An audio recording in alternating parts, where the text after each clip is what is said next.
Ibu mertua selalu menghinaku karena aku miskin.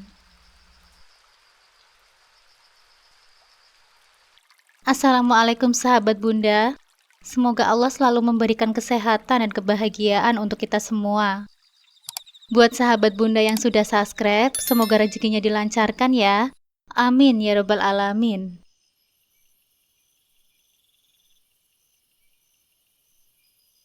Aku Sekar. Aku hanyalah anak buruh tani. Ayahku bekerja sebagai penggarap sawah milik tetangga. Sementara ibuku adalah seorang penjual sayuran keliling. Hidup kami sederhana, penuh perjuangan, dan jauh dari kata mewah. Setiap hari dihabiskan untuk bekerja keras, mencari nafkah demi mencukupi kebutuhan yang seringkali terasa serba kurang. Aku tak pernah merasa malu dengan latar belakang keluargaku. Meski kadang-kadang orang-orang di kampung menatap kami dengan pandangan kasihan atau merendahkan. Namun di balik kesederhanaan itu, ada satu hal yang membuat hidupku sedikit lebih indah. Mas Rizky. Dia adalah anak juragan beras terkaya di kampung ini. Pria yang dikenal tak hanya karena kekayaannya, tetapi juga karena sifatnya yang rendah hati dan ramah. Meski dunia kami jauh berbeda, Mas Rizky sering memperlihatkan sikap yang hangat dan perhatian padaku. Aku tak pernah menyangka bahwa pria seperti dia akan memperhatikan gadis kampung sepertiku. Hari itu, hidupku berubah ketika Mas Rizky dengan tiba-tiba mengatakan perasaannya padaku. Saat itu, rasanya seperti mimpi. Bagaimana mungkin seorang pria seperti Mas Rizky, anak juragan beras, bisa menyukaiku, seorang anak buruh tani. Perasaanku bercampur aduk antara bahagia dan masih tak percaya. Namun di dalam hatiku, keraguan itu tetap ada. Perbedaan status sosial kami terlalu besar, dan aku tidak yakin apakah cinta saja cukup untuk mengatasi segala perbedaan yang ada. Dunia Mas Rizky penuh dengan kemewahan, sedangkan aku tumbuh di tengah kehidupan yang serba kekurangan.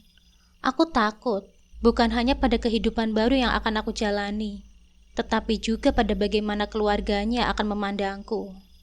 Aku takut dianggap tidak pantas, takut dianggap hanya memanfaatkan kekayaan mereka. Meski aku berulang kali menolak lamaran Mas Rizky, dia tidak menyerah. Aku merasa tak pantas berada di dunia mewahnya. Aku hanyalah gadis kampung yang tumbuh di tengah kesederhanaan. Keluarga Mas Rizky memiliki reputasi besar di kampung, dengan kekayaan yang melimpah dari bisnis beras mereka. Aku takut menjadi beban, takut tak diterima, dan terutama takut dipandang rendah oleh keluarganya. Namun Mas Rizky tetap bersikeras. Aku tidak peduli dari mana kamu berasal. Yang aku inginkan adalah kamu, kata Mas Rizky dalam satu pertemuan yang tak terlupakan. Akhirnya, aku menyerah pada desakan keluargaku dan menerima lamarannya. Aku merasa cemas akan masa depan yang tidak ku ketahui. Hari pernikahanku tiba dengan segala kemewahan yang tidak pernah kubayangkan sebelumnya. Tenda megah terpasang di halaman rumah Mas Rizky, dihiasi dengan bunga-bunga mahal yang harum semerbak. Para tamu datang dengan pakaian mewah, mobil-mobil mewah berjejeran di sepanjang jalan desa. Semuanya nampak begitu berkilau, seperti sebuah mimpi indah bagi orang lain. Namun bagiku, ini semua adalah mimpi buruk. Aku merasa tersesat di dunia yang bukan milikku. Seolah-olah aku berada di panggung sandiwara yang asing dan tidak nyaman. Aku anak buruh tani sederhana, kini menikah dengan Mas Rizky, anak juragan beras terkaya di kampungku. Perbedaan status sosial kami seperti jurang yang begitu lebar, dan aku tidak tahu bagaimana harus menjembatani jurang itu. Meskipun Mas Rizky selalu bersikap lembut, penuh cinta, dan meyakinkanku bahwa semuanya akan baik-baik saja, rasa cemas terus menghantui hatiku. Bagaimana mungkin aku bisa bertahan di dunia yang begitu berbeda ini? Kecemasan itu semakin nyata saat aku melihat tatapan sinis dari keluarga besar Mas Rizky, terutama ibunya. Sejak awal, ibu mertua tidak pernah setuju dengan pernikahan kami.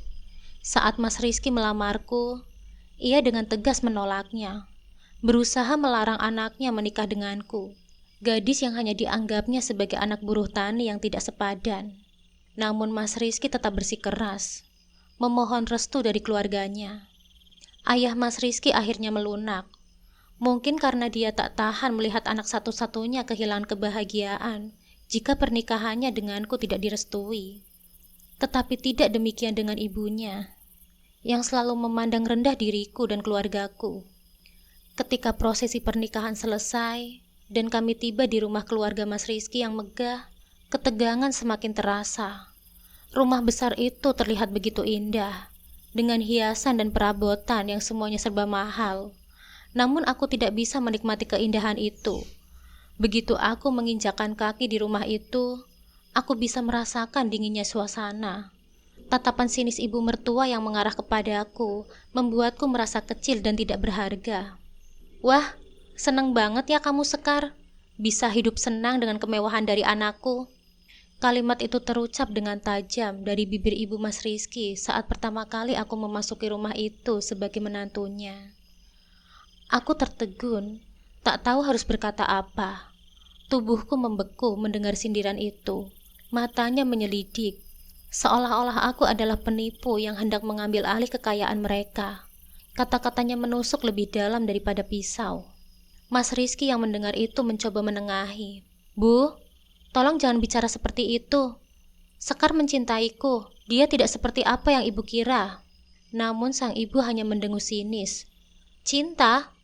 Apa gadis seperti dia tahu apa itu cinta? Yang dia tahu hanyalah uang. Kamu buta, Rizky. Gadis ini akan mempermalukan kita. Aku menggigit bibirku, mencoba menahan air mata yang hendak tumpah.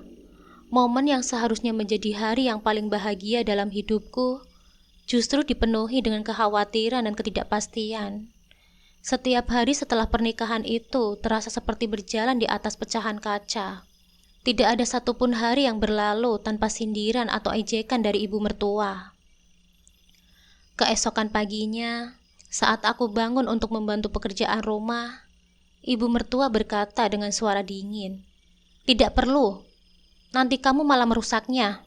Kamu tidak terbiasa dengan perabotan mahal ini kan?" Aku hanya bisa menunduk, berusaha tetap tenang, berusaha tetap kuat. Mas Rizky selalu berusaha mendukungku, namun tidak bisa selalu berada di sisiku. Setiap kali dia keluar untuk bekerja, aku harus menghadapi ibu mertuaku seorang diri. Mertuaku bahkan memperlakukan keluargaku dengan cara yang lebih buruk lagi. Setiap kali ayah dan ibuku berkunjung, mereka hanya mendapatkan senyuman dingin dan ucapan yang penuh sindiran dari ibu Mas Rizky. Kalian pasti bahagia kan sekarang? Putri kalian sudah menikah dengan keluarga kaya, ucapnya suatu hari ketika orang tuaku datang untuk berkunjung. Ayahku, meskipun terpukul oleh ucapannya itu, hanya bisa tersenyum tipis dan menahan diri. Namun aku tahu betapa dalamnya rasa sakit itu. Ayah dan ibuku selalu mengajarkanku untuk menghormati orang lain, meskipun mereka tidak menghormatimu. Dan itulah yang kulakukan. Setiap kali ibu mertua menyakitiku dengan kata-katanya, aku memilih diam. Setiap hinaan yang terlontar, kutelan sendiri, meski perihnya membekas di hatiku. Meskipun begitu, aku mulai merasakan beban yang semakin berat setiap hari. Kehidupan pernikahan yang kuimpikan ternyata tidak seindah bayanganku. Aku mencintai Mas Rizky, tetapi perbedaan di antara kami membuatku merasa terasing. Aku merasa seperti orang luar di rumah ini, tak pernah benar-benar diterima. Sementara itu, ibu mertuaku semakin gencar menunjukkan ketidaksukaannya. Tak ada hari yang berlalu tanpa sindiran tajam dari bibirnya, membuatku merasa kecil dan tidak berharga. Rumah megah ini menjadi seperti penjara emas bagiku. Aku merasa terjebak di dalamnya, tak mampu melarikan diri dari rasa sakit dan ketidakadilan. Meskipun aku berusaha sekuat tenaga untuk menjadi istri yang baik, memenuhi tanggung jawabku sebagai menantu, semuanya terasa sia-sia. Bagiku, cinta Mas Rizky adalah satu-satunya harapan yang membuatku bertahan. Namun sampai kapan aku akan bisa bertahan? Sampai kapan aku akan bisa menghadapi hinaan dan cercaan ini? Kecemasan dan kesedihan itu terus menggerogoti hatiku setiap harinya. Aku ingin percaya bahwa suatu hari nanti, ibu mertuaku akan luluh. bahwa dia akan melihatku sebagai menantu yang pantas. Bukan hanya anak buruh tani yang dianggap tak punya nilai, namun setiap hari harapan itu terasa semakin jauh. Setiap hari terasa seperti ujian bagi kesabaran dan kekuatanku. Tak ada pagi yang berlalu tanpa kata-kata pedas dari ibu mertuaku. Setiap kali Mas Rizky berangkat bekerja, meninggalkanku sendirian di rumah mewah ini, ibu mertuaku seolah mendapat panggung untuk melampiaskan segala kebenciannya padaku. Seolah keberadaanku di rumah ini adalah kesalahan besar yang tak termaafkan. Pagi itu, meski masih dalam tekanan dari ibu mertuaku, aku mencoba melakukan hal yang aku bisa dengan menyiapkan sarapan untuk keluarga. Tangan-tanganku sibuk menggoreng telur dan menyiapkan kopi. Meski tubuhku lelah penuh tekanan, aku hanya ingin melakukan tugasku sebagai istri dan menantu yang baik. Tapi sepertinya tidak ada satupun yang cukup di mata ibu mertuaku. "Hai Sekar, kamu itu cuma anak buruh tani. Jangan kira bisa hidup enak dengan uang kami." Suara ibu mertua terdengar dingin dan penuh ejekan dari balik pintu dapur.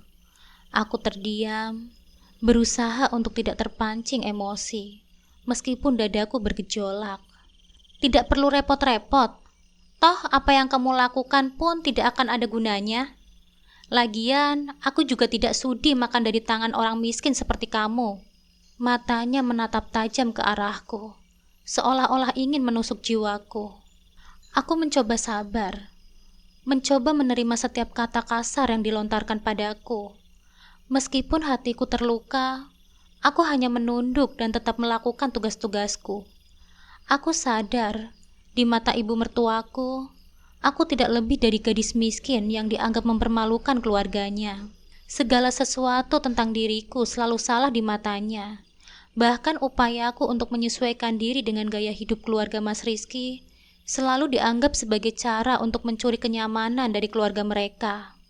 "Kamu pikir dengan menikah dengan Rizky, semuanya akan mudah bagimu?" lanjutnya dengan nada sinis. "Kamu hanya membebani keluarga ini. Rizky seharusnya bisa mendapatkan wanita yang jauh lebih pantas darimu. Tetapi dia malah memilihmu, seorang gadis kampung yang miskin." Sakit. Kata-katanya tajam seperti duri yang menusuk di hatiku. Aku ingin menjawab, ingin membela diriku, tetapi suara hatiku menahan. Apa gunanya? Setiap kata yang keluar dari mulutku hanya akan memperburuk situasi. Aku lebih memilih diam, membiarkan ibu mertuaku melontarkan semua kebenciannya. Sementara aku menelan pahitnya dalam-dalam. Malam hari ketika Mas Rizky pulang, aku berusaha menutupi rasa sakitku dengan senyum. Baginya, aku ingin nampak kuat. Bagaimanapun, Mas Rizky selalu bersikap lembut dan penuh perhatian. Dia seringkali bertanya apakah aku baik-baik saja, dan aku selalu menjawab dengan anggukan kecil. Meski di dalam hatiku, lukaku semakin membesar. "Bagaimana harimu, Sekar?" tanya Mas Rizky saat kami duduk berdua di kamar setelah hari yang panjang. Dia selalu berusaha menghabiskan waktu denganku setelah pulang bekerja, dan ini adalah saat-saat yang paling kunikmati. "Baik-baik saja, Mas," jawabku, memaksa senyum tipis di bibirku. Meskipun aku tahu Mas Rizky mengerti bahwa ada sesuatu yang tidak beres. Dia tak pernah benar-benar tahu seberapa dalam luka yang kurasakan akibat perlakuan ibu mertuaku. Seringkali aku berpikir untuk menyerah. Apa gunanya bertahan di rumah ini jika setiap hari aku harus menelan hinaan dan rasa sakit yang sama? Apa gunanya bertahan dalam pernikahan ini jika tidak ada satupun yang menghargaiku di sini selain Mas Rizky? Namun cinta Mas Rizky membuatku tetap bertahan.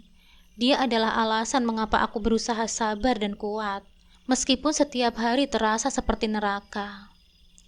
Aku tahu Mas Rizky mencintaiku. Tapi aku juga tahu dia tidak pernah sepenuhnya mengerti apa yang kurasakan. Bagaimana mungkin dia mengerti? Setiap kali Mas Rizky pulang, ibu mertuaku selalu berubah menjadi sosok yang berbeda. Lebih tenang, lebih anggun. Seolah-olah semua penghinaan yang pernah terlontarkan darinya tidak pernah terjadi.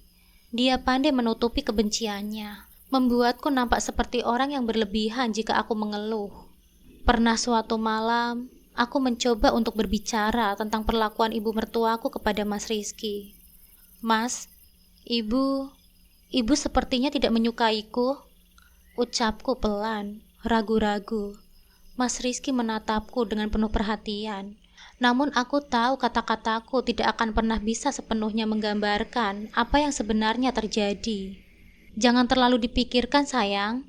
Mungkin ibu hanya butuh waktu untuk menerima kamu. Jawabnya dengan lembut, membelai pipiku. Kamu tahu kan, ibu selalu perfeksionis dan sulit percaya sama orang baru. Tapi aku yakin kok, dia akan menyayangimu seperti aku menyayangimu. Aku mengangguk. Meskipun jauh dari dalam hatiku, aku tahu kenyataannya tidak sesederhana itu.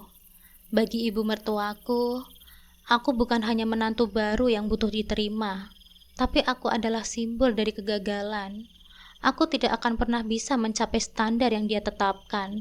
Aku tidak pernah cukup baik untuk keluarga ini. Setiap pagi, penghinaan itu terus berulang. Sindiran ibu mertua seolah menjadi rutinitas yang tidak terhindarkan. Meskipun begitu, aku tetap mencoba bertahan. Ada satu hal yang terus aku yakini. Aku menikah karena cinta, bukan karena kekayaan atau status sosial. Tetapi sayangnya, di mata ibu mertua, itu tidak pernah cukup. Berkali-kali aku berpikir, sampai kapan aku bisa terus bertahan? Bisakah aku menemukan tempatku di rumah ini? Atau akankah aku selalu menjadi orang luar yang tak pernah diterima? Hati kecilku terus berharap bahwa suatu hari nanti, ibu mertua akan melihatku dengan pandangan yang berbeda. Bahwa dia akan melihat ketulusan cintaku pada Mas Rizky dan menerima aku, meskipun berasal dari keluarga yang sederhana, layak mendapatkan kebahagiaan di sisi putranya. Namun setiap hari, harapan itu terasa semakin jauh. Setiap hari terasa seperti medan pertempuran, bukan pertempuran fisik, tetapi pertempuran batin yang menguji kesabaranku. Aku berusaha keras untuk menjadi istri yang baik, menantu yang patuh, dan bagian dari keluarga ini. Meski apapun yang kulakukan selalu salah di mata ibu mertua, rasanya tak ada satu langkah pun yang tidak dikritik. Penghinaan demi penghinaan selalu hadir, seperti bayangan-bayangan yang mengikuti setiap saat. Pagi itu, aku bangun lebih awal dari biasanya. Kurasakan tubuhku lelah, tetapi pikiranku memaksa untuk terus bangkit. Seperti biasanya, aku memulai hari dengan menyiapkan sarapan untuk keluarga, meskipun aku tahu bahwa ibu mertua tak akan pernah mau memakan masakanku. Dalam setiap langkahku, aku selalu berusaha melakukan yang terbaik, meskipun dalam hatiku aku tahu tidak ada yang akan pernah benar bagi ibu mertua. Aku mencoba membantu membersihkan rumah, mengatur dapur, menyapu halaman, segala hal yang menurutku bisa sedikit meringankan beban di rumah ini. Namun setiap kali aku mencoba membantu, ibu mertua selalu melihatnya dengan tatapan yang penuh curiga. "Hai Sekar, kamu gak usah repot-repot, gak perlu berpura-pura. Kami tahu kok, kamu hanya ingin kekayaan kami kan?" Ucapnya tanpa ragu saat aku selesai mengepel lantai ruang tamu. Kalimat itu menusuk hatiku, membuatku kembali terdiam. Aku tidak pernah menginginkan kekayaan keluarga ini. Yang kuinginkan hanyalah diterima.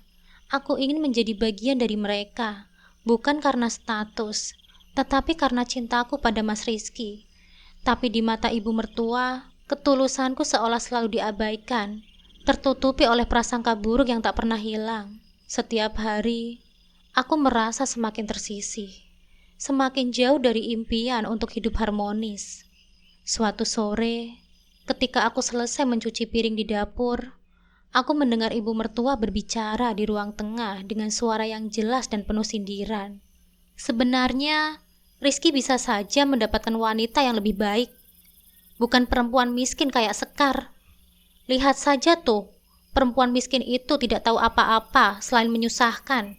Kayaknya mungkin Rizky kena pelet sama Sekar, katanya berbincang dengan ibu-ibu arisan yang sering datang ke rumah. Aku tertegun di balik pintu dapur, mendengarkan dengan hati yang terluka. Seberapa keras pun aku untuk mencoba, Sepertinya tidak ada yang bisa mengubah pandangan ibu mertua terhadapku. Rasanya segala usahaku sia-sia. Air mata yang kutahan sepanjang hari akhirnya menetes tanpa bisa kubendung. Aku tahu bahwa aku harus tetap kuat, namun kadang kesabaran itu terasa begitu tipis. Malam harinya, ketika Mas Rizky pulang, aku mencoba menyembunyikan rasa pedih di balik senyum yang kupaksakan. Aku tidak ingin membuat Mas Rizky khawatir atau menambah beban pikirannya. Dia sudah cukup sibuk dengan pekerjaannya, dan aku tidak ingin menambah masalah rumah tangga kami dengan keluh kesahku. Namun di balik senyuman kecil itu, pikiranku kacau. Setiap penghinaan dari ibu mertua terus berputar di kepalaku, membuat hatiku semakin terluka. Mas Rizky seolah tak pernah melihat sisi gelap dari rumah ini. Di matanya, kami adalah keluarga yang harmonis, karena dia tidak pernah benar-benar menyaksikan sikap ibunya terhadapku. Setiap kali Mas Rizky ada di rumah, ibu mertua berubah menjadi sosok yang berbeda, lebih tenang, lebih ramah, seolah-olah tidak pernah ada masalah. Aku selalu berusaha menutupi rasa sakit ini dari Mas Rizky. Aku tahu betapa besar cintanya padaku, dan aku tidak ingin menyakitinya dengan kenyataan bahwa ibunya membenciku. Namun semakin lama, semakin sulit bagiku untuk bertahan tanpa merasa bahwa aku sedang kehilangan diriku sendiri. Setiap hari, aku merasa lebih kecil, lebih tidak dihargai. Pernah suatu malam, ketika aku sendirian di kamar, aku berpikir untuk menyerah. Mungkin ibu mertua benar, aku tidak pantas untuk hidup di rumah ini, tidak layak untuk menjadi bagian dari keluarga ini. Mungkin dengan pergi, semuanya akan menjadi lebih baik. Tapi setiap kali pikiran itu muncul, aku kembali mengingat Mas Rizky. Dia adalah satu-satunya alasan aku untuk bertahan. Satu-satunya harapan yang membuatku terus melangkah meski penuh dengan rasa sakit. Hari itu, ketika aku sedang membereskan rumah, suasana rumah tiba-tiba berubah tegang. Ibu mertuaku dengan wajah memerah dan mata penuh amarah, memanggilku dengan nada yang menusuk. "Sekar, apa kamu tidak tahu malu?" teriaknya saat aku baru saja menurunkan jemuran. Aku terkejut, jantungku berdebar kencang. "Ada apa, Bu?" tanyaku pelan, takut salah bicara. Ibu mertuaku langsung menyerang dengan kata-kata tajam. "Perhiasanku, gelang emas kesayanganku telah hilang. Dan aku tahu pasti kamu yang mengambilnya, kan?" Tuduhannya membuat dunia seakan runtuh di hadapanku. Tuduhan itu terasa terlalu kejam, begitu jauh dari kebenaran. "Bu, saya tidak tahu apa-apa soal gelang itu, Bu. Saya tidak pernah mengambil apapun," jawabku dengan suara gemetar. Air mata mulai menggenang di mataku. Bagaimana mungkin aku bisa melakukan hal sekecil itu? Namun ibu mertua tidak mau mendengarkan penjelasanku. "Jangan pura-pura tidak tahu. Sejak kamu masuk ke rumah ini, semuanya berubah. Kamu pikir kami tidak tahu apa yang kamu incar? Kamu hanya menginginkan harta keluarga kami saja, kan?" Seketika, suasana menjadi lebih panas saat Mas Rizky tiba-tiba muncul di tengah ketegangan. "Ada apa ini?" tanyanya, bingung dengan situasi yang dia lihat. Ibu mertua langsung menunjukku dengan penuh kemarahan. "Rizky, perempuan miskin ini mencuri gelang emasku. Aku yakin dia yang melakukannya." Mas Rizky terlihat terkejut. Dia menatapku dengan tatapan penuh tanya, mencari kepastian di mataku yang mulai dipenuhi air mata. "Sekar, apa itu benar?" Dengan air mata yang mulai jatuh, aku hanya bisa menggelengkan kepala. "Aku tidak tahu apa-apa, Mas. Sungguh, aku tidak pernah menyentuh gelang itu," kataku dengan lirih. Melihat kondisiku yang begitu terpukul, Mas Rizky segera berdiri di sisiku, menggenggam tanganku dengan erat. "Bu, Sekar tidak mungkin melakukan hal seperti itu. Aku tahu siapa dia. Dia tidak mungkin mencuri." Namun ibu mertuaku tidak mau berhenti. "Jangan bodoh kamu, Rizky. Kamu dibutakan oleh perempuan ini. Dia hanya datang ke sini untuk mengambil harta kita. Keluarga seperti dia tidak tahu malu." Saat itu, aku merasa benar-benar tak berdaya. Tuduhan ini terlalu berat untuk kuterima, dan aku hampir kehilangan harapan untuk diterima di keluarga ini. Aku tahu apapun yang kulakukan tidak akan mengubah pandangan ibu mertua terhadapku. Namun tiba-tiba ayah mertua muncul dari ruang tamu. Wajahnya terlihat tenang, namun ada ketegasan di matanya. "Sudahlah, Bu. Jangan terlalu keras pada Sekar," katanya, mencoba meredakan suasana. Ibu mertuaku tidak terima. "Bagaimana aku bisa tenang? Perhiasanku hilang. Aku yakin dia yang mengambilnya." Ayah mertua menarik nafas panjang sebelum berbicara. "Sebenarnya, aku yang menyimpan gelang itu, Bu," katanya, membuat seluruh ruangan terdiam. Semua mata terarah padanya. "Maksudmu apa, Pak?" tanya ibu mertua terlihat bingung. "Sebelum kamu menyadari gelang itu hilang, aku sudah memindahkannya ke tempat lain untuk diamankan. Aku lupa memberitahumu," ucap ayah mertua dengan tenang. Keheningan yang sangat canggung meliputi ruangan. Ibu mertua nampak terkejut dan terdiam sejenak, tidak percaya dengan apa yang baru saja didengar. Namun meski kenyataannya sudah jelas, wajah ibu mertua masih menyimpan amarah. Kali ini bukan hanya karena gelang yang hilang, tetapi karena malu telah menuduhku secara terbuka. Mas Rizky menatap ibunya dengan tatapan kecewa. "Bu, Sekar tidak bersalah. Apa sekarang ibu masih tidak mau menerima dia sebagai bagian dari keluarga kita?" Ibu mertua tidak menjawab. Wajahnya memerah karena malu, tapi bukan pengakuan yang keluar dari mulutnya. Sebaliknya, dia menatapku dengan lebih tajam, seolah semua ini adalah kesalahanku.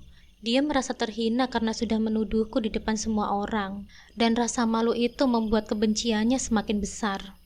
"Tetap saja, perempuan ini yang membawa masalah. Dia tidak pantas berada di sini," gumamnya dengan nada rendah, namun cukup keras untuk kudengar.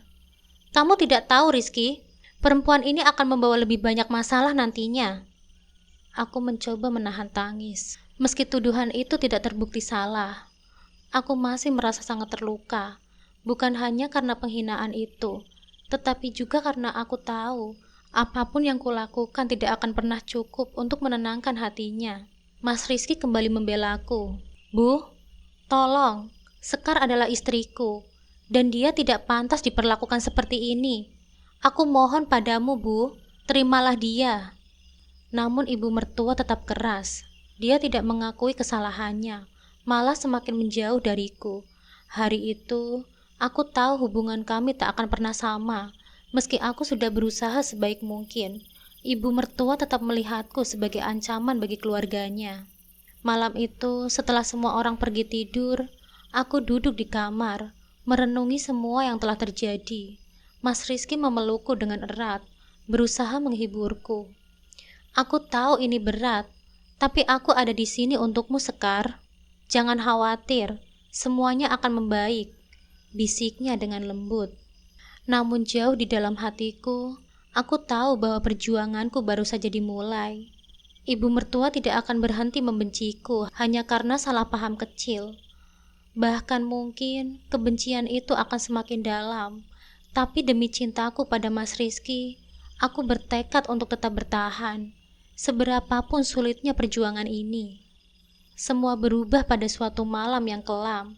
Suasana tenang di rumah tiba-tiba pecah ketika suara gaduh terdengar dari luar kamar. Aku dan Mas Rizky terbangun, terkejut oleh suara rintihan ibu mertua yang memecah keheningan malam. Dalam keadaan bingung, kami bergegas keluar kamar, berusaha memahami apa yang terjadi. Di ruang tamu, pemandangan yang mengerikan menyambut kami. Seorang pria bertopeng berdiri sambil mengacungkan pisau ke leher ibu mertua. Ayah mertua ternyata telah pingsan dipukul oleh pencuri itu. "Diam! Jangan ada yang bergerak!"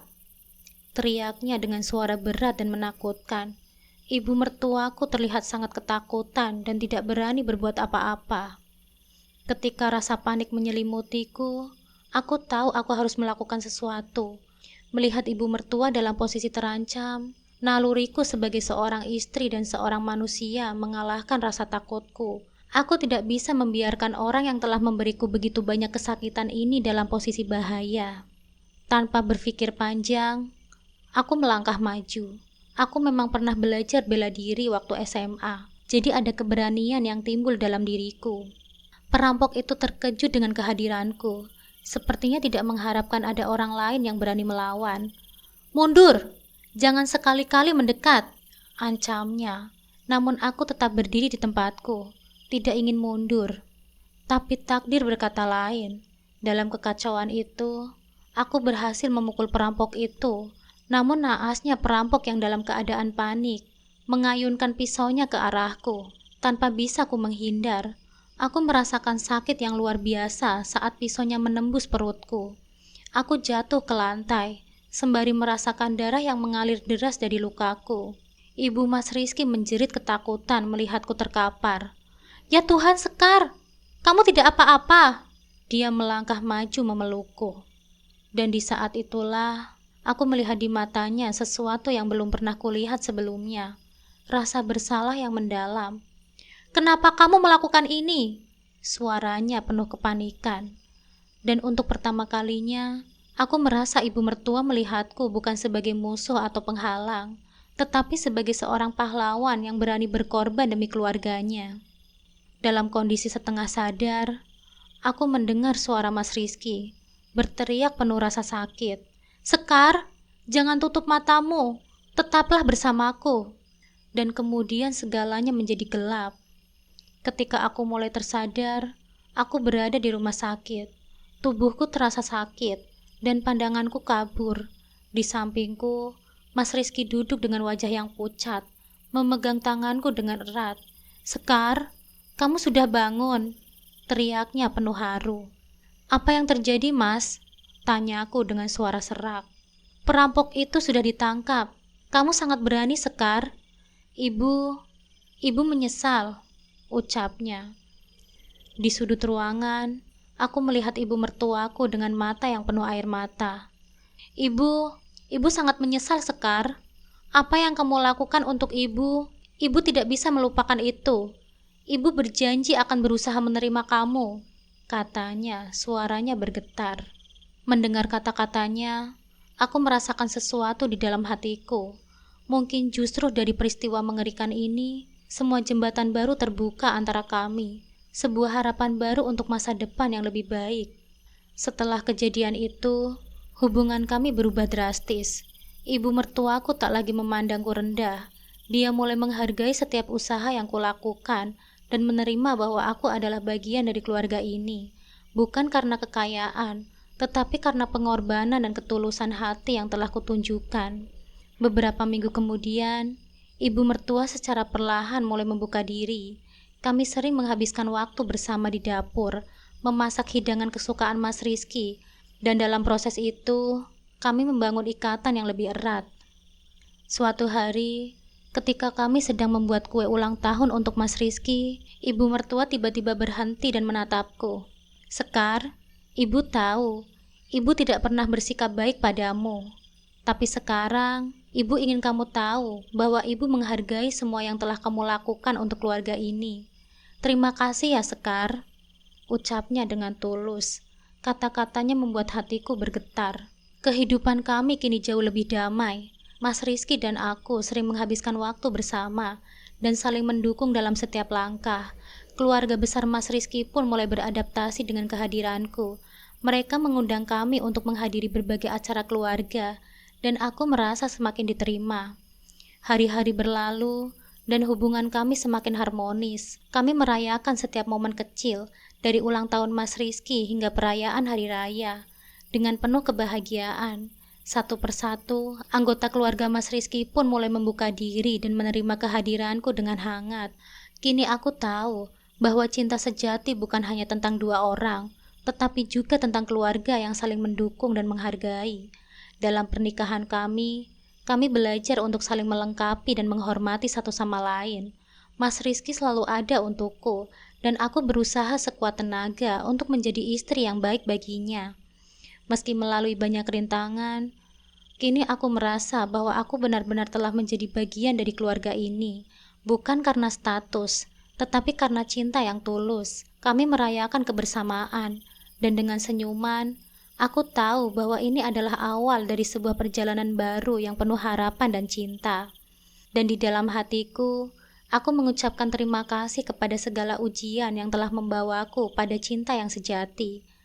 Kami adalah keluarga, dan kami akan menghadapi segalanya bersama dan selamanya.